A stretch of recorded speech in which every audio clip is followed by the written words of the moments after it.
அனைவருக்கும் வணக்கம் மக்களே, வணக்கம். சற்று முன் கிடைத்திருக்கக்கூடிய ஒரு மிக மிக முக்கியமான செய்தி ஒன்று வெளியாகியுள்ளது.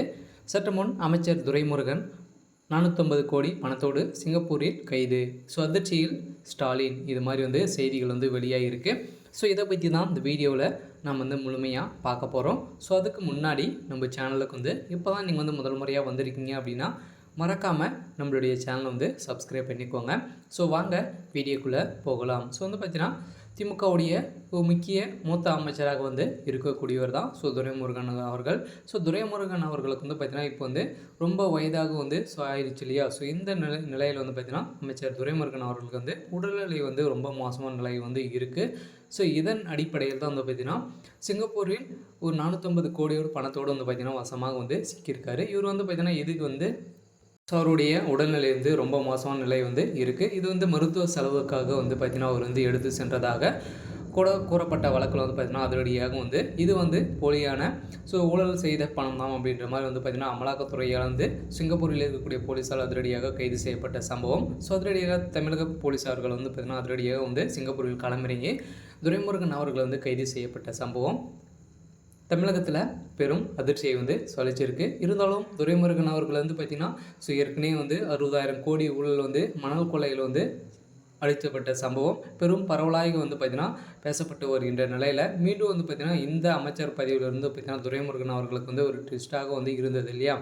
இதன் அடிப்படையில் தான் பார்த்திங்கன்னா துரைமுருகன் அவர்கள் ஏற்கனவே 60,000 கோடி அடிச்சிருக்காரு. அதுலேருந்து பார்த்திங்கன்னா ஊழல் செய்த பணம் அனைத்தையுமே சிங்கப்பூரில் இருக்கக்கூடிய அவருடைய முக்கிய பேங்க்கில் பார்த்திங்கன்னா அக்கௌண்ட்டில் இருந்து வருவதாக அமலாக்கத்துறை கண்டறிந்த நிலையில் தான் அதிரடியாக பார்த்திங்கன்னா துரைமுருகன் அவர்கள் அதிரடியாக சிங்கப்பூரில் சிக்கியிருக்காரு. இருந்தாலும் அவருடைய உடல்நிலை ரொம்ப மோசமான நிலை இருக்குது. இருந்தாலும் முதல்வர் ஸ்டாலின் அவர்களுக்கு பார்த்திங்கன்னா தெரியாமல் தான் சிங்கப்பூர் இரவோடு இரவாக சென்றிருந்த சம்பவம் பெரும் அதிர்ச்சியை சொல்லிச்சிருக்கு.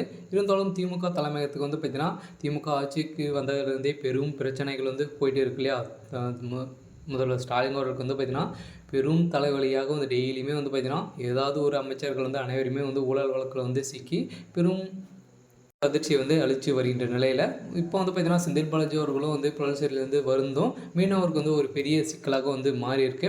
இதன் அடிப்படையில் தான் செந்தில் பாலாஜி கூறும் வாக்குமூலத்தால் பார்த்திங்கன்னா திமுகவுடைய ஆட்சி தமிழகம் ஸ்டாலினுடைய வரலாறே பார்த்திங்கன்னா முடியக்கூடிய அளவுக்கு அமைச்சர் செந்தில் பாலாஜி கிட்ட பார்த்திங்கன்னா அனைத்து விஷயங்களும் இருக்குது. இருந்தாலும் செந்தில் பாலாஜி அவர்கள் பார்த்திங்கன்னா அமைச்சராக முக்கிய அமைச்சராக விளங்கப்படுவதற்கான காரணம் என்ன அப்படின்னு பார்த்திங்கன்னா அமைச்சர்களின் முக்கியமான அமைச்சர் பார்த்திங்கன்னா செந்தில் பாலாஜி அவர்கள் அவர் பார்த்திங்கன்னா வாரமே ஒரு 110 கோடிக்கு மேலே பார்த்திங்கன்னா திமுகவுடைய தலைமையகத்துக்கு கொடுத்து வருவதாக செய்திகள் வெளியிட்ட நிலையில் தான். ஏற்கனவே இருந்தாலும் அது ஏற்கனவே செய்யப்பட்ட சம்பவமாக இருந்தாலும் இப்போ பார்த்திங்கன்னா துரைமுருகன் அவர்களுக்கு சிக்கியிருக்கக்கூடிய சம்பவம் பெரும் அதிர்ச்சியை சொல்லிச்சிருக்கு. இருந்தாலும் என்ன நடக்க போகுது அப்படின்றத நாம் வெயிட் பண்ணி பார்க்கலாம். இது மாதிரி அரசியல் சார்ந்த நிகழ்வுகளை தெரிஞ்சுக்கணும் அப்படின்னா மறக்காமல் நம்மளுடைய சேனலை சப்ஸ்கிரைப் பண்ணிக்கோங்க. தேங்க்யூ.